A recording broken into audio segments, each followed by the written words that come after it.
Anyone who's ever tried to change a habit knows exactly how difficult that can be, particularly if you rather enjoy that habit.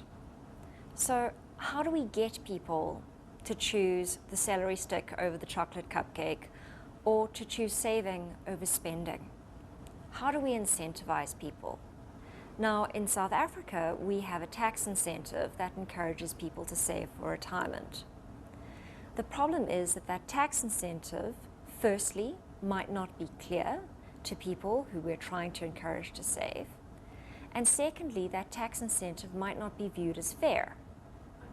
So, for example, if you earn a lot of money, a tax incentive which allows you to deduct what you save from your taxable income rewards very high earners, and it doesn't necessarily reward people who earn less.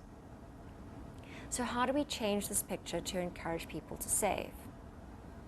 One example of a way you can change the tax incentive so it encourages people to save is by offering people a co-contribution. In other words, you don't change people's taxable income. Instead, you encourage people to save from their post-tax income and contribute alongside them. So, say for every R1 that someone contributes, the state can pay 25 cents towards their retirement funding. This sort of tax incentive is clear to people, it's easy to understand what the value is, and also it's fair in that you're going to contribute the same amount for everyone, irrespective of their current income level.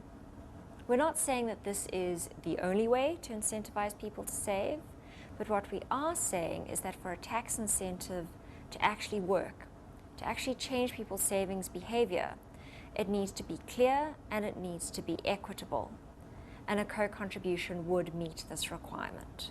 On a completely different note, a second way of encouraging people in their savings behavior is by having a loyalty program. Now, most of us have wallets or purses that are bristling with loyalty cards, and a lot of people think they're a bit of a gimmick. But they can actually change behavior, provided that we get enough people, firstly, to register for the program, and then to make continued use of that program. And this obviously requires that what you have in the loyalty program is clearly understandable to people, and that the benefits that the loyalty program brings are also clearly understandable.